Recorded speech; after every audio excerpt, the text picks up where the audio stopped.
በስመ አብ ወወልድ ወመንፈስ ቅዱስ አሐዱ አምላክ። በስመ አብ ወወልድ ወመንፈስ ቅዱስ አሐዱ አምላክ።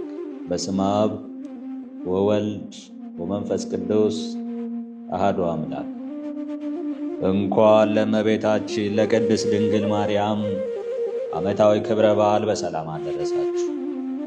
ውድ የባህራን ሚዲያ ቤተሰቦች፣ ይህ ዝግጅት ለበርካታ የተዋሕዶ ልጆች ተደራሽ እንዲሆን ቪዲዮውን ላይክ፣ ኮሜንት እና ሼር በማድረግ እንዲሁም ቻናሉን ሰብስክራይብ በማድረግ እና የደወል ምልክቱን በመጫን ማዳመጥ እንድትጀምሩ በአክብሮት እናሳስባለን። አንድ አምላክ በሆነ በአብ በወልድ በመንፈስ ቅዱስ ስም ሰኔ 21 በዚህች ዕለት የአዳምና የዘሩ ድነት የተደረገበት አምላክን የወለደች እመቤታችን ቅድስት ድንግል ማርያም የታላቁ በዓል መታሰቢያና በዓለም ሁሉ የቤተ ክርስቲያን መታነጽ መታሰቢያ። ከሁሉ አስቀድሞ ያቺ ቤተ ክርስቲያን በሐዋርያት ዘመን ብቻዋን ታነጸች። በሀገረ ቂሳርያ ኬልቄዶንያ አውራጃ የመጀመሪያዋ የእመቤታችን ቅድስት ድንግል ማርያም ቤተ ክርስቲያን የታነጸችበት ዕለት ሰኔ 20 ሕንጸታ ቤተ ክርስቲያን የተከበረበት ጌታችን መድኃኒታችን ኢየሱስ ክርስቶስ ያለ እንጨት ያለ ጭቃና ያለ ውሃ በሦስት ድንጋዮች ቤተ ክርስቲያን ያነጸበት ዕለት ነው። ጌታችን ባረገ በ8ኛው ዓመት ቅዱስ ጳውሎስና ቅዱስ በርናባስ ወደ ፊልጵስዩስ ገብተው በክርስቶስ ስም አሳምነው ብዙ አሕዛብን ካጠመቁ በኋላ ቤተ ክርስቲያን ሊሰሩላቸው ወደዱ። በዚህ ጊዜ ርዕሰ ሐዋርያት እያለ እኛ መስራት አይገባንም ብለው በሊቀ ሐዋርያት ቅዱስ ጴጥሮስ መልእክት ላኩ። እርሱም ከቅዱስ ዮሐንስ ጋር መጥቶ ከቅዱስ ጳውሎስና ቅዱስ በርናባስ ጋር በኢየሩሳሌም ተገናኙ። በዚያም በአንድነት ሱባዔ ይዘው ከቆዩ በኋላ ጌታችን የሞቱትን አስነስቶ ያሉትንም ጠርቶ ቅዱሳን ሐዋርያትን በፊልጵስዩስ አገር ሰብስቦ በእናቴ በድንግል ማርያም ስም ከጽንፍ እስከ ጽንፍ የሚሠራውን የአብያተ ክርስቲያናት ሥራ ላሳያችሁ፣ ሥርዓቱንም ላስተምራችሁ ሰብስቤያችኋለሁ ብሎ ወደ ምሥራቅ ይዟቸው ወጣ። በዚያ ስፍራ የነበሩትን 3 ድንጋዮችንም የተራራቁትን አቀራርቦ ጥቃቅኑን ታላላቅ አድርጎ ቁመቱን በ24 ወርዱን በ12 ክንድ ለክቶ ለቅዱሳን ሐዋርያት ሰጣቸው። ከዚህ በኋላ ቅዱሳን ሐዋርያት ሰም እሳት ሲያገኘው እንዲለመልም ድንጋዩ በእጃቸው ላይ የተሳበላቸው ሕንፃ ቤተ ክርስቲያኑን ሰርተው ፈጽመው። ሕንፃ ቤተ ክርስቲያኑ የተሠራውም ጌታችን ባረገ በ19ኛው እመቤታችን ባረገች በ4ኛው ዓመት ሰኔ 20 ቀን ሲሆን በ21ኛው ቀን በማግስቱ ኅብስት ሰማያዊ ጽዋ ሰማያዊ ወደ ቤተ ክርስቲያኑ ወረደ። ጌታችንም ከእመቤታችን ጋር ከሰማየ ሰማያት መጥቶ እመቤታችንን ታቦት ሐዋርያትን ልዑካን አድርጎ እርሱ ሠራይ ካህን ሆኖ ቀድሶ ካቆረባቸው በኋላ ከዛሬ ጀምሮ እናንተም እንደዚህ አድርጉ ብሎ አዟቸው በክብር በምስጋና ወደ ሰማይ። ይህ ታሪክ ብዙ ምሳሌዎች አሉት። ይኸውም የሕንፃ ቤተ ክርስቲያኑ ቁመት በነገሥታት ዘመን የነበሩ የ24ቱ ነቢያት አንድም የ24ቱ ካህናተ ሰማይ አምሳል ሲሆን ወርዱ ደግሞ የ12ቱ ሐዋርያት ምሳሌ ነው። 3ቱ ድንጋዮች የሥላሴ አምሳል ሲሆኑ ከታች አቀማመጣቸው 3 ከላይ ሕንፃቸው አንድ መሆኑ የሥላሴን ሦስትነትና አንድነት ያመለክታል። የሰሩትም 3 ክፍል አድርገው ሲሆን ይህም የመጀመሪያው የታቦተ አዳም፣ ሁለተኛው የታቦተ ሙሴ፣ ሦስተኛው የታቦተ ኢየሱስ ክርስቶስ ምሳሌ ነው። ዳግመኛም የ3ቱ ዓለማት ማለትም የመጀመሪያው የጽርሐ አርያም፣ ሁለተኛው የኢዮር፣ ሦስተኛው የጠፈር ምሳሌ ነው። አንድም መጀመሪያው የኤረር፣ ሁለተኛው የራማ፣ ሦስተኛው የኢዮር አምሳል። በኤረር መላእክት መኳንንት ሊቃናት፣ በራማ ሥልጣናት መናብርት፣ አርባብ፣ በዮር ኃይላት፣ ኪሩቤል፣ ሱራፌል ይኖራል። እነዚህ 9ኙ ነገደ መላእክት የ9ኙ ማረጋተ ቤተ ክርስቲያን ወይም ማረጋተ ክህነት አምሳል ሲሆኑ ይኸውም መላእክት የመዘምራን፣ መኳንንት የአናጉስጢሳውያን፣ ሊቃናት የንፍቀ ዲያቆናት፣ ሥልጣናት የዲያቆናት፣ መናብርት የቀሳውስት፣ አርባብ የቆሞሳት፣ ኃይላት የኤጲስቆጶሳት፣ ሱራፌል የጳጳሳት፣ ኪሩቤል የሊቃነ ጳጳሳት አምሳሎች ናቸው። ይህም በታች በምድር የሚኖሩ ደቂቀ አዳም ከቅዱሳን በቀር ወደ ላይ ወደ ሰማይ መውጣት እንደማይቻላቸው ከመዘምራን እስከ ጳጳሳት ድረስ ያሉ ካህናትም ከእነርሱ በላይ ያሉትን ማዕረግ መሥራት መፈጸም እንደማይቻላቸው ያጠይቃል። እንደዚሁም በላይ የሚኖሩ መላእክት ወደ ታች መውረድ እንደሚቻላቸው ሊቃነ ጳጳሳትም ከእነርሱ በታች ያሉ ካህናትን ተልእኮ መፈጸም መሥራት እንደሚቻላቸው ያስረዳል። በጽርሐ አርያም መንበረ ብርሃን ወይም የብርሃን መንበር፣ ታቦተ ብርሃን ወይም የብርሃን ታቦት፣ መንጦላተ ብርሃን ወይም የብርሃን መጋረጃ፣ እንደዚሁም 4 ጸወርተ መንበር መንበሩን የሚሸከሙ፣ 24 አጥንተ መንበር መንበሩን የሚያጥኑ መላእክት አሉ። ጽርሐ አርያም የመቅደስ፣ መንበረ ብርሃን የመንበር፣ መንጦላተ ብርሃን የቤተ መቅደሱ መጋረጃ፣ 4ቱ ጸወርተ መንበር የ4ቱ ሊቃነ ጳጳሳት ወይም የመንበሩ እግሮች፣ 4ቱ አጥንተ መንበር የጳጳሳቱ የኤጲስቆጶሳቱ አምሳሎች ናቸው። ከዚህም በኋላ እጁን በጴጥሮስ ላይ ጭኖ በ4ቱ ማዕዘነ ዓለም ውስጥ አርሳይሮስ ወይም ሊቀ ጳጳሳት ብሎ ሾመው። በዚያን ጊዜም ለሐዋርያት አለቃ ለጴጥሮስ ከጽንፍ እስከ ጽንፍ የጳጳሳት አለቃ ይሆን ዘንድ ይገባዋል፣ ይገባዋል፣ ይገባዋል እያሉ መላእክትና ምድራውያን 3 ጊዜ ተናገሩ። ኅብስት ሰማያዊ፣ ጽዋ ሰማያዊ ወደ ቤተ ክርስቲያኑ ወረደ። ጌታችንም እመቤታችንን ታቦት ሐዋርያትን ልዑካን አድርጎ እርሱ ሠራይ ካህን ሆኖ ቀድሶ ካቆረባቸው በኋላም የቅዳሴን ሥርዓት እንዲያከናውኑ ለሕዝቡ ቅዱስ ቁርባንን እንዲያቀብላቸው አዘዘ። በመቀጠልም ለሐዋርያቱ እንዲህ አላቸው፣ በዚህች ቀን የእጃቸውን ሥራ እንዳይሠሩ ሕዝቡን ሁሉ ዘዟቸው። ይህም የሆነው ሰኔ 21 ቀን ነው። ጌታችንም ይህን ተናግሮ ወደ ሰማይ በታላቅ ክብር አረገ። ሊቀ ጳጳሳት ባስልዮስም በዘመኑ በእመቤታችን ቅድስት ድንግል ማርያም ስም በታነጸው ቤተ ክርስቲያን ውስጥ ስዕል ለማሳል በመሻቱ ሰሌዳ ፈለገ። ከአንድ ባለጠጋ ዘንድ እንዳለም ሰምቶ እንዲሰጠው ቢያስልክበትም ባለጠጋው ግን ለልጆቹ እንደሆነና ከዚያም አልፎ በመድፈር በእመቤታችን ቅድስት ድንግል ማርያም ቤተ ክርስቲያን ላይ የስድብ ቃል ተናገረ። በቅጽበትም ወድቆ ሞተ። በዚህን ጊዜ ልጆቹ በመፍራታቸው ሰሌዳውን ከብዙ ወርቅና ዕንቁ ጋር ወደ ቅዱስ ባስልዮስ ወሰዱለት። እርሱም ሰሌዳውን ወደ ሰዓሊው ወስዶ እንዲስልበት ሰጠ።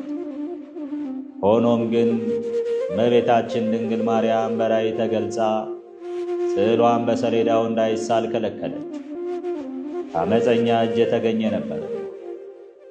የአንዱ በቀኝ አንዱ በግራ የተሳለ የእመቤታችን ስዕል ቀይ ሰሌዳ ያለበትንም ስፍራ ነገረች። ቅዱስ ባስልዮስም እመቤታችን ወደ አመለከተችው ቦታ በመሄድ ሰሌዳውን አግኝቶ ወደ ቤተ ክርስቲያኑ አምጥቶ 2 ምሰሶዎችን ከቤተ መቅደሱ ፊት ለፊት ካቆመ በኋላ ስዕሏን በዚያ አስቀመጠ። እግዚአብሔር አምላክም በምሰሶዎቹ በታች የውኃ ምንጭ አፈለቀ።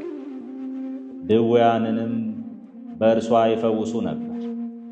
ከእመቤታችንም ስዕል በሽተኞችን የሚፈውስ የዘይት ቅባት መፍሰስም ጀመረ። ነገር ግን አንዲት ሴት በፈለቀው ምንጭ ውኃ ስትታጠብ መላ ሰውነቷ በለምጽ ተሸፈነ። በዚህን ጊዜም ቅዱስ ባስልዮስ አስጠርቶ ምን እንደሆነች ጠየቀ። እርሷም የእህቷን ባል እንደወደደችና እህቷን በመርዝ ገድላ እንዳገባችው ነገረች። ቅዱስ ባስልዮስም ታላላቅ 3 ኃጢአት በመስራቷ ምናልባት እግዚአብሔር ይቅር ይላት እንደሆነ ንስሐ እንድትገባ አዘዛት። ነገር ግን በዚያች ሰዓት ምድር ተሰንጥቃ ዋጠቻት። እርሷ ቤተ ክርስቲያንን ተዳፍራለች። እኛም የቤተ ክርስቲያን ልጆች ቤተ ክርስቲያንን በማክበርና ሥርዓቱን በመጠበቅ የእመቤታችን ቅድስት ድንግል ማርያምን ክብረ በዓል እናከብር ዘንድ ይገባል። ከበዓሉ በረከት ያሳትፈን ለዘላለሙ። ከዚህ በመቀጠል በዚህ ዕለት ታስበው የሚውሉ ቅዱሳንን ገድል እንተርካለን። ቅዱስ ጢሞቴዎስ ሰማዕት። ዳግመኛም በዚህች ቀን ከምስር አገር ቅዱስ ጢሞቴዎስ በሰማዕትነት ሞተ። ይህም ቅዱስ አስቀድሞ ከእንዴናው ገዢ ከአርያኖስ ጭፍራዎች ውስጥ ነበር። ሰው ሁሉ ጣዖታትን እንዲያመልክ የሚያዝ የዲቅልጥያኖስ የመልእክት ደብዳቤ በተነበበ ጊዜ ይህ ቅዱስ ከሕዝቡ መካከል ተነስቶ የንጉሡን ደብዳቤ ወስዶ ከሕያው እግዚአብሔር ልጅ ከኢየሱስ ክርስቶስ በቀር ሌላ አምላክ የለም ብሎ የካዲውን ንጉሥ የመልእክት ደብዳቤ ቀደደ። መኮንኑም ድፍረቱን አይቶ ወደ እርሱ ገስግሶ ሄደና የራሱን ጠጉር ይዞ አንስቶ በምድር ላይ ጣለው። ታላቅ ድብደባም እንዲደበድቡ ታዘዘ። ሁለተኛም ሁለመናው እስኪደቅ እንዲደቁሱ ታዘዘ። እርሱም የሕያው እግዚአብሔር ልጅ ጌታ ኢየሱስ ክርስቶስ ሆይ እርዳኝ እያለ ይጮህ ነበር። ጌታችንም ትዕግሥቱን አይቶ መልአኩን ልኮ ከሥቃዩ አድኖ ጤነኛ አደረገው። ወደ መኮንኑም ቀርቦ ከሕያው እግዚአብሔር ልጅ ካንዱ ከኢየሱስ ክርስቶስ በቀር ሌላ አምላክ የለምና አንተ ከሃዲ እፈር አለ። ያን ጊዜም ይዞ ጽኑ ሥቃይን አሰቃየው። በመጋዝም መግዞ ሰቀለው። ከዚያም በኋላ ሥጋው እንደ ሰም ቀልጦ እንደ ውሃ እስኪፈስ በብረት ምጣድ ውስጥ አበሰለ። ከከተማ ውጭም ጣሉት። ክብር ይግባውና ጌታችን ኢየሱስ ክርስቶስም ያለ ምንም ጉዳት አንስቶ ጤነኛ አደረገ። ወደ መኮንኑም ተመልሶ ከሕያው እግዚአብሔር ልጅ ከጌታ ከኢየሱስ ክርስቶስ በቀር ሌላ አምላክ የለምና አንተ ከሃዲ እፈር ብሎ ጮኸ። ይህንንም ድንቅ ታምር አይተው ቁጥር የሌላቸው ብዙ አሕዛብ ክብር ይግባውና በጌታችን በኢየሱስ ክርስቶስ አምነው በሰማዕትነት ሞቱ። መኮንኑም ማሰቃየቱ በሰለቸው ጊዜ ራሱን በሰይፍ እንዲቆርጡ አዘዘ። የድል አድራጊነት አክሊልንም በመንግሥተ ሰማያት ተቀበለ። ለእግዚአብሔር ምስጋና ይሁን።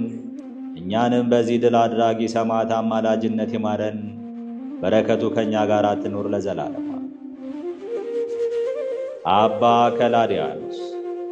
በዚህችም ቀን ለአባቶች ሊቃነ ጳጳሳት 4ኛ የሆነው የእስክንድርያ ሊቀ ጳጳሳት አባ ከላዲያኖስ አረፈ።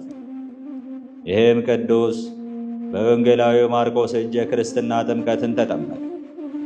እርሱም ዲቁናን ሾመው፣ ደግሞም ቅስናን ሾመው። የቤተ ክርስቲያንንም ትምህርትና ሕግ ጠንቅቆ ተማረ። አባ ሜልዮስም ባረፈ ጊዜ ይሄን አባት መርጠው በእስክንድርያ ከተማ ሊቀ ጵጵስና ሾሙት። 11 ዓመት ያህል በቀናች ሃይማኖት እያጸናቸው በትምህርትና በምክር ሁሉ እንደሚገባ የክርስቶስን መንጋዎች ጠበቀ። ልዑል እግዚአብሔርንም አገልግሎ በሰላም አለ።